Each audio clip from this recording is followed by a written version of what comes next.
Hello everyone, Panzer J back with a new video, and this one is going to be on Milton Bradley's Fortress America. Going to get into some gameplay. Now this game came out, I believe, in 1986. Again, from Milton Bradley. It was part of their Game Master series. They had 5 games altogether in the series, starting out with the classic Axis and Allies. So the premise of this game is basically that America is under siege.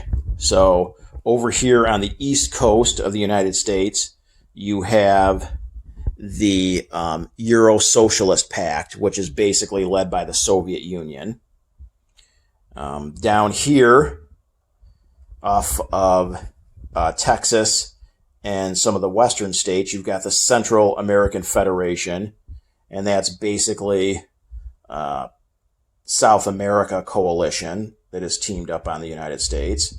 And then over on the west coast of the United States, you have the Asian People's Alliance, again, basically like China and some of the countries in the Pacific who have united against the United States.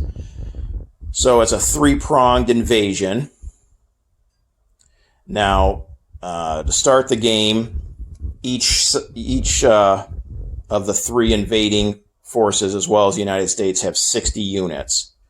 24 infantry, 12 hover tanks, 9 mechanized units, 9 helicopters, and 6 jet fighters. So if we look here, that's the infantry, those are the hover tanks, the jet fighters, the helicopters, and the mechanized infantry down there. The sculpts for each of the 4 forces are the same. The sculpt's just different color. Red for the Russians, blue for the South American countries, and then yellow for the Asian countries, and then the dark green for the Americans. So to start out, you place all 60 of the U.S. units on the board to start the game, and there's 30 city objectives, and they have these little city markers placed on them, and you place 2 U.S. units in each of the 30 cities for the 60 total U.S. units. Now you only can put 2 per city territory, but you can put any combination. So it could be 2 of the same unit, 1 each of 2 different units. It doesn't matter. It's up to you as the U.S. player how you want to place them. Now, obviously, one of the considerations is your infantry is obviously your least valuable unit. And as you can see, the U.S. being attacked from 3 sides, all 3 invaders are right at the doorstep to several U.S. cities, so they're probably going to fall right away. So you're going to want to put your least valuable units in those cities that border the invasion zones. So that's what I've done here is the infantry is mostly on the front lines, and then you want your more valuable units, which the most valuable is the jet fighters, the helicopters, and the hover tanks, and they're all more in the heartland cities of the United States. Then as the invaders, you put 20 units in the invasion zones to start. So a third of your forces, 60 total forces, you put 20. And you do have to put a certain number of each. So it's 8 infantry, 3 mechanized, 3 helicopters, 4 hover tanks, and 2 jets. So it specifies exactly how the breakdown of the 20 that you can initially put on the board, but you can put them in any combination in the invasion zones, with the only exception there can't be more than 5 units per invasion zone. So down here, for instance, ready to invade Miami, you've got a couple infantry, a couple of mechanized, and a helicopter for 5 total units. And you don't have to place anything in an invasion zone. So no more than 5 units, any combination of the units you want. Same thing down here in Central America. 5 units, no more than 5 units in 4 invasion zones, and same thing over here on the West Coast. So I got these set up here. The strongest units that are adjacent to a U.S. city, hopefully being able to take that city on the first turn for the invaders. The U.S. does have access to lasers, which you get 1 of those per turn. Board placement, and they can go in one of the cities. I believe it's 1 per city. And again, you're going to want to place those initially in cities that are the most protected from invasion, such as like Minneapolis, Milwaukee, Chicago, Detroit, Kansas City. Also, the U.S. has partisans, so they pop up. There's a deck of cards that the U.S. draws from, and that directs you to place partisans on the board. Also, it can direct you to place some of the dead units of your initial 60 back on the board. They're placed in cities. Sometimes they're placed in territories like the Rocky Mountains. Sometimes in some of the resource. Any of the territories, they have a resource marker on them. Also, for the invaders, once a unit is destroyed, it's permanently destroyed. So they have just their 60 initial units, and that's all they get. So the goal for the invaders is to advance as deep in the United States as they can, as quickly as possible before the U.S. starts building up too much of a laser force, because the lasers can target any enemy unit on the board. So there's no territory requirement as far as like being two territories away or 3 territories that can hit anywhere on the board. And of course, as the U.S. player, you're going to want to target the invaders' jets first off. And then the invaders get to bring in a certain number of units each turn. So they bring them in what they call waves. So that's kind of a brief overview of the game itself. Haven't played this in quite a while. It might even have been back in the 80s when I first purchased the game. So excited to get into this. And a little bit of nostalgia going on with this game. So we'll see how it plays. We'll let you know how things go a turn or 2 down the road. So we've got turn 1 in Fortress America completed. And I have to keep consulting the rule book. It has been not just years, decades since I played this. So I got to make sure that I'm following the rules. Probably will still mess up here and there. But to start off, so the Western Invader goes first. And the Western Invader went ahead. And this is the Asian People's Alliance. They went ahead and took Los Angeles, took San Francisco, and took Portland. And they were at the doorstep of Seattle. So if we look at the West Coast here, not a whole lot of U.S. forces in the way of the Asian People's Alliance from advancing further. You got 2 U.S. infantry up in Seattle. And then you have an infantry that actually held on to San Diego. That was from the Southern Invader, the Central American Federation's attack.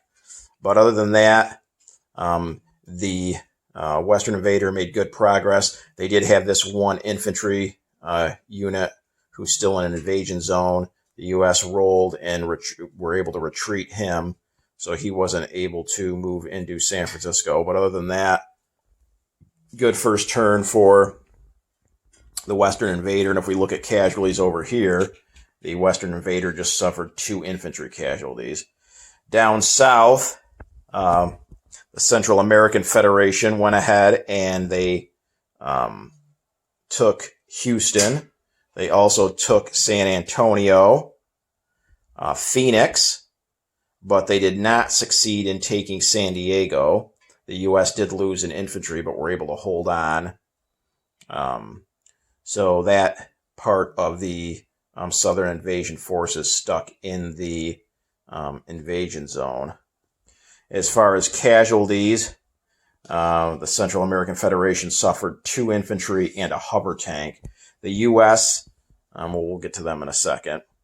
As far as the Euro Socialist Pact, the Eastern invaders, they also had some mixed success. They came in and took Tampa with force, but they were not able to take Miami. So much like San Diego, the U.S. held on with a single infantry unit. They moved into this territory here right below Washington, D.C. There was no U.S. units there, so they just moved in. And then they were able to take Washington, D.C., and they also had 1 infantry unit that was pushed back into the invasion zone. So not too bad as far as casualties. The Euro Socialist Pact lost 3 infantry. So altogether, the U.S. inflicted 8 total casualties on the invaders this turn.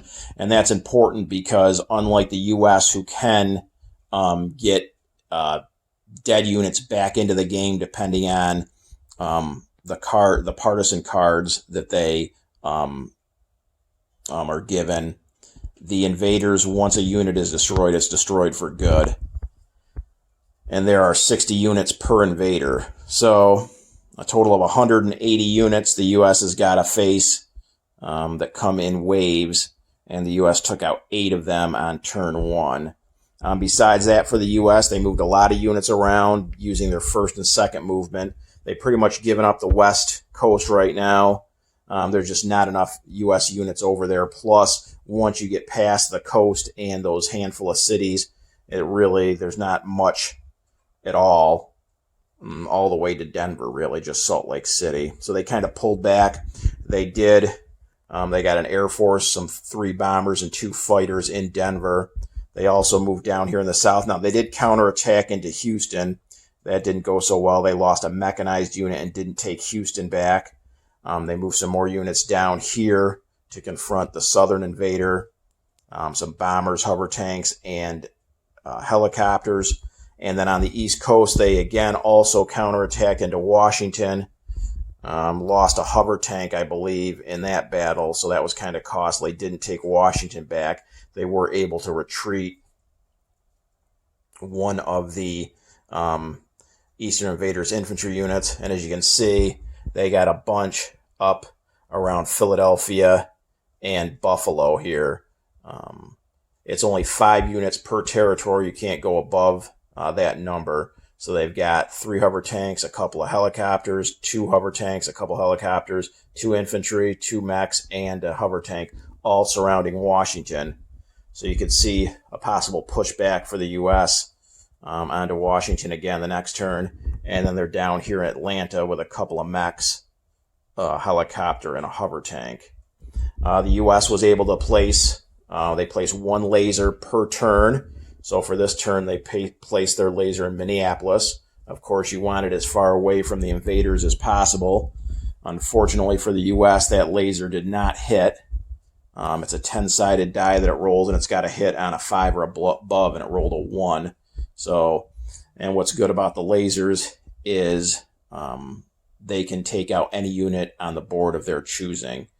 The only one of the stipulations as far as using the lasers, though, is once you have multiple lasers on the board, first they only can be placed 1 per territory, so you can't stack 4 or 5 of them in Minneapolis. It's only 1 per territory. And then the other thing is a laser can only fire into 1 territory per turn. So I couldn't, for instance, if the U.S. did have 5 or 6 lasers on the board, they couldn't fire all 6 into this territory here. It's just going to be 1 territory can receive a laser hit. So the U.S., of course, you want to target the best units the invaders have on the board. So they targeted, I believe, this Euro Socialist Pact bomber and did not hit it. So that's where things stand. Pretty typical after the first turn. The invaders making headway along the coast and Southern America. See how the U.S. holds up after turn 2. Turn 2 is in the books for Fortress America. Let's take a look at the West Coast first. The Asian People Alliance continues to move into the western part of the United States. They had success all across the board. They went ahead and actually took San Diego this turn. So now they're up to 5 U.S. cities and didn't really suffer much. As a matter of fact, I don't even think they suffered a single casualty.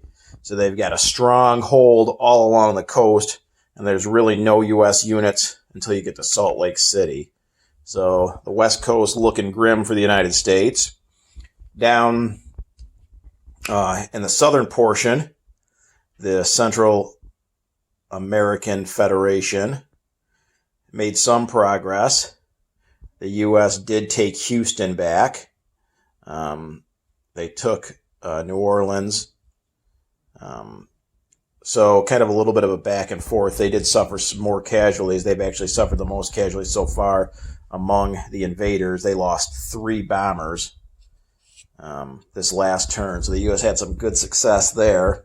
And again, if you remember, once one of the invaders loses a unit, it's done for good. On the East Coast, the Euro-Socialist Pact took Miami, and then they just moved inland a little bit, taking some of the territories along the East Coast, some of the agricultural resource territories. They held on to Washington. And as far as casualties go, they lost, I think, another man or 2 and a hover tank. So a couple of losses, nothing too bad. And if we look here, the Western invaders have only taken 2 infantry. So they're in the best shape, both in terms of casualties suffered and in terms of resources and cities taken. They lead the way with 5. The Central American Federation has 4. And the Euro Socialist Pact has 3. So as far as the U.S., they got their second laser, and they put that down in Milwaukee. And when they rolled for their 2 lasers, only 1 hit. They had targeted the Southern invaders' bombers and took out 1 of the 2 that they targeted. The U.S. did have a couple of attacks that didn't go so well. The defenders really have the advantage whether you're the U.S. or as the U.S. attacking and the invaders are on the defense. The defenders roll first and then casualties are removed. It's not simultaneous firing. So whatever casualties the defender inflicts, the attackers have to remove them before they even get to roll. So have to try to keep that in mind. Again, this probably comes with not having played this game for over 30 years. But so the U.S. launched an attack into Washington and lost a couple of important air units. Same thing down here in New Orleans. So if you look at the U.S. Casualties here, they've lost almost all their infantry. They've lost 4 hover tanks. They've even lost a couple bombers and 5 helicopters so far. So probably a lesson learned here. Don't know if it's too late already, just 2 turns in the game for the U.S., but think from now on, as the United States, until they maybe get some more lasers on the board, kind of just hang back and not be so aggressive and launch any attacks. They did, for taking Houston back, they did earn another partisan card.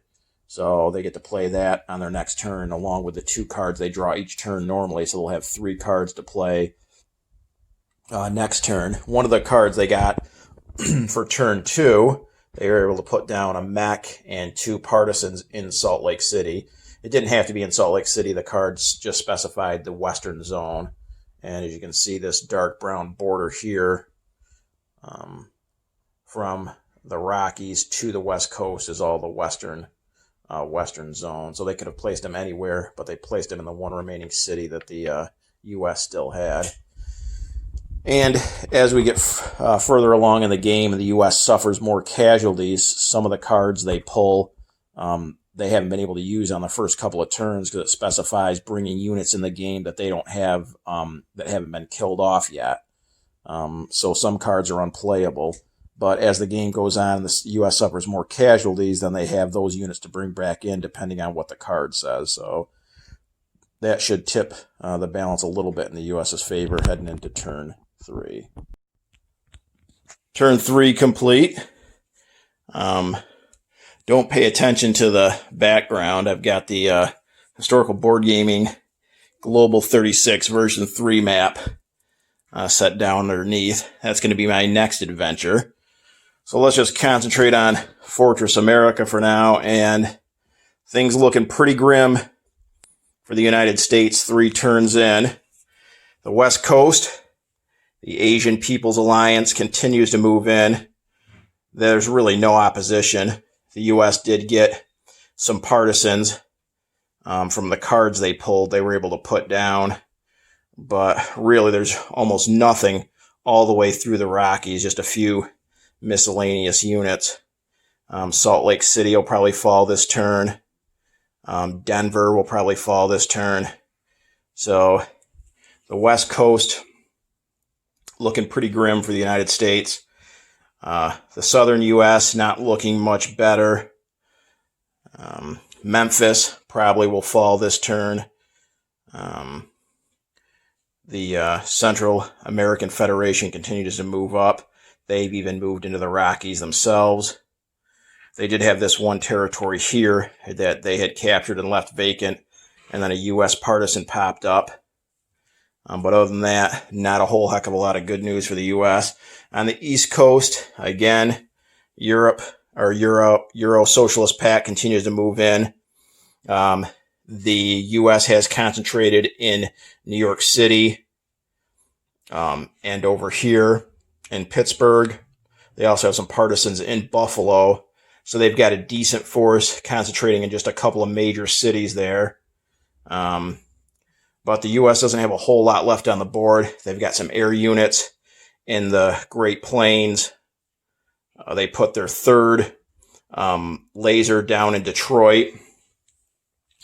And then 2 of their 3 lasers did hit this last turn, and they were able to they targeted all units, invaders on the East Coast. They took out a bomber and a helicopter. The reason being, not a lot of cities left in the West or in the South, really, for the invaders to get to. But if these Eastern invaders break through, there's a bunch of cities here: New York City, Buffalo, Pittsburgh, Cleveland, Indianapolis. So it'd pretty much be game over. So strategy for the U.S. probably now is to concentrate most of their laser fire on the East Coast, try to take out as many units as they can. If they can at least get one invader down, they can then kind of shift their attention to other sections of the United States.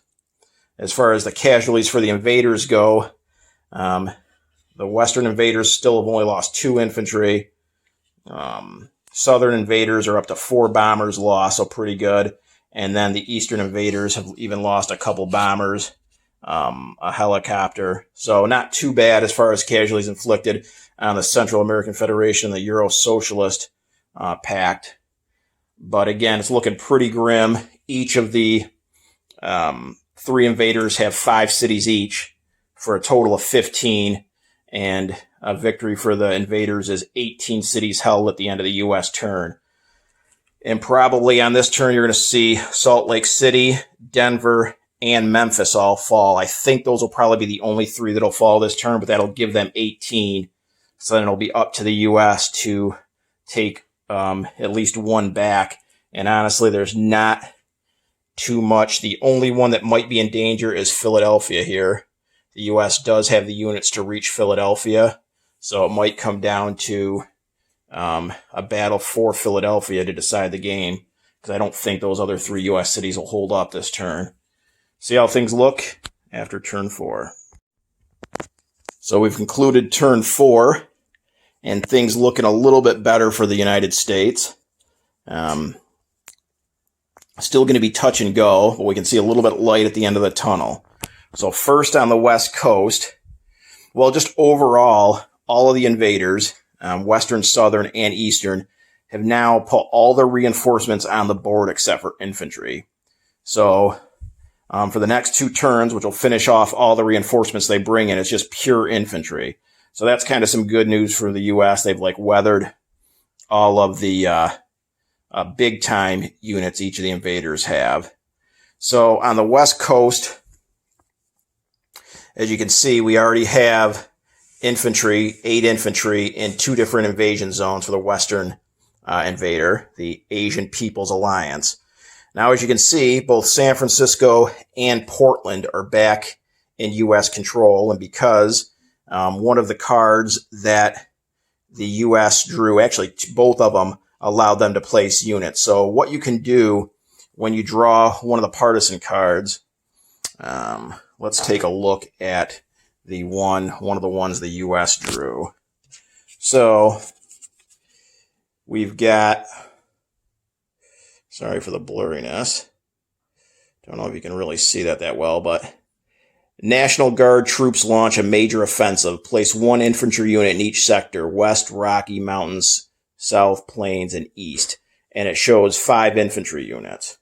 So you're not able, as the U.S., to place a unit in a vacated city territory, but you can place them in territories that are currently owned by one of the invaders that's vacant, non-city. So for that particular card in the West, went ahead and placed the U.S. infantry here in this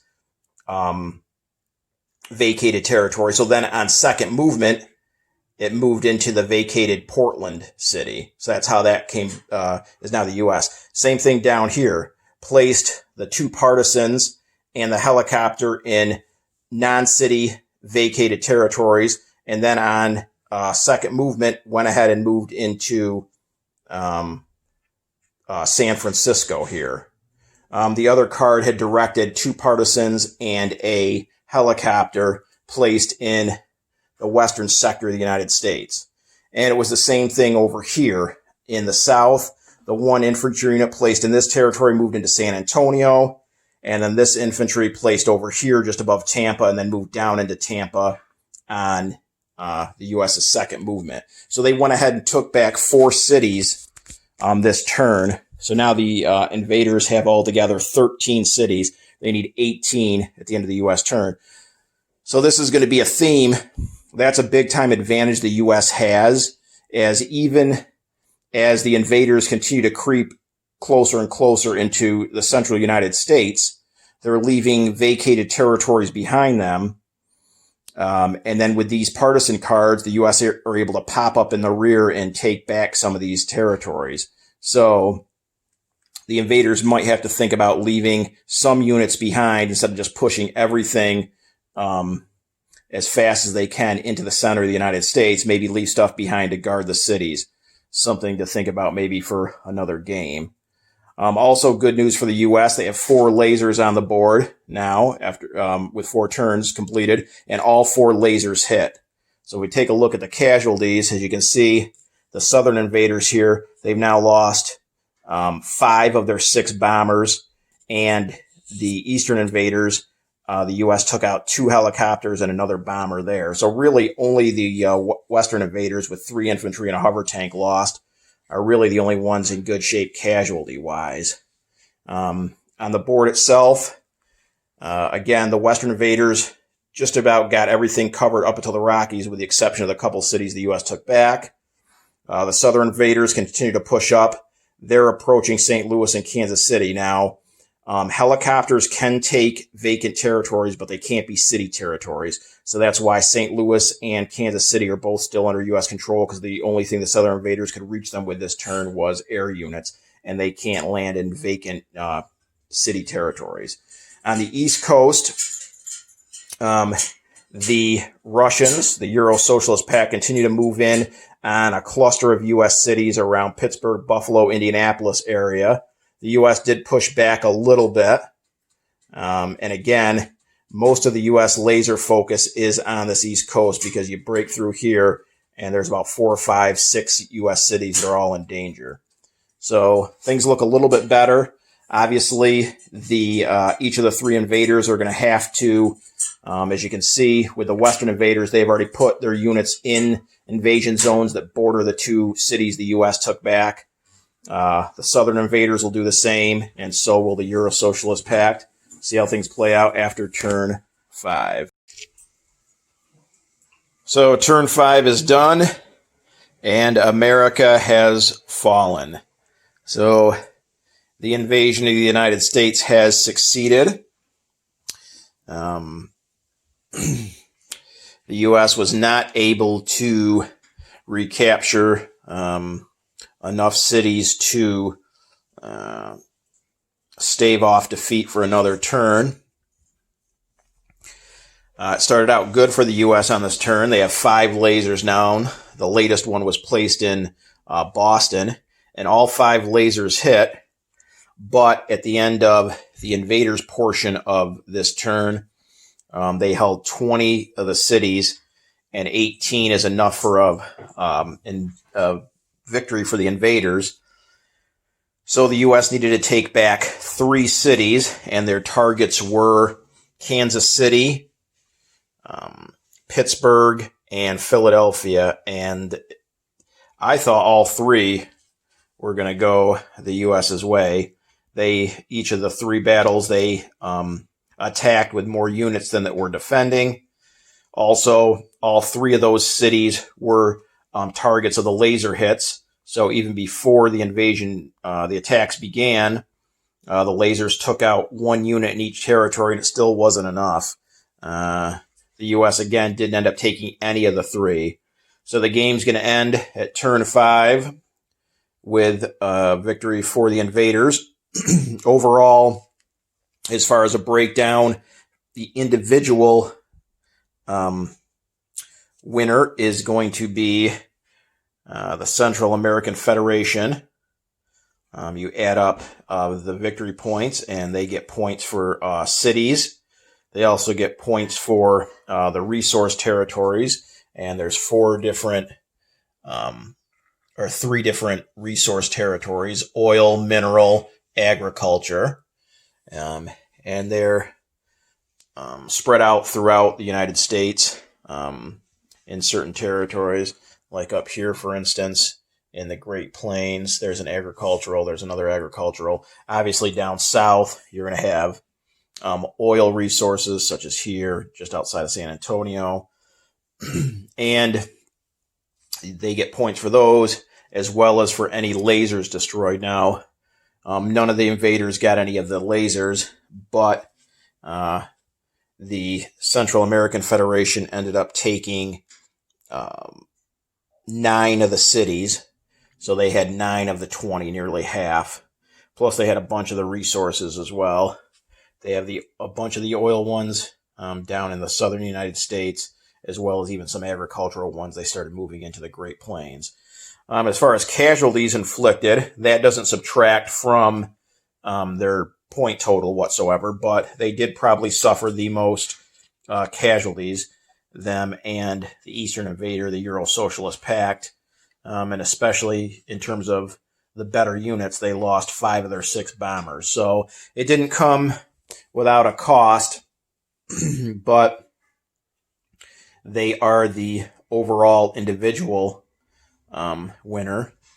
As far as some thoughts on the game, I think that as the United States made a mistake, I think it was on turn 2, maybe even going into turn 3, started launching like attacks into territories occupied by the invaders.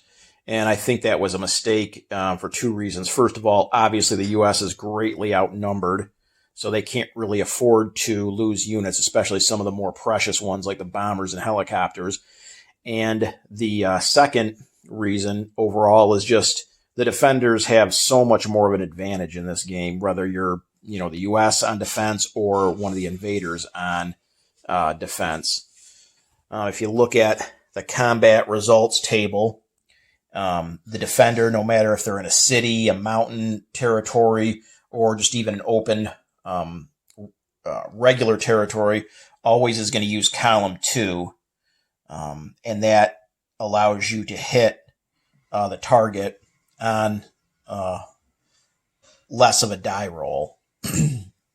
So, like, for instance, it's always going to be 5+ for the target destroyed as the defender, regardless of if you have a combined arms force in that territory, which combined arms in this game is one of each of the classes. So that's foot unit, which is infantry, or partisans, mechanized unit, mobile units or hover tanks, and air units, helicopters or bombers. So that's combined arms. So even if you don't have combined arms, and even if you're in just like a regular hex or regular territory that has no additional value, defensive value whatsoever, you still, as a defender, roll on that second column, and that's a huge advantage. And then the other thing is the fact that, you know, the defender rolls first, and then he takes off the casualties. He takes off the attacker's hits before he gets to roll.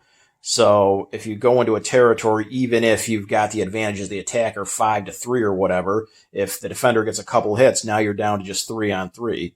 And the chances that you're going to roll 3 hits isn't very good, especially if you now do not have combined arms, because as the attacker, that's where the combined arms come in,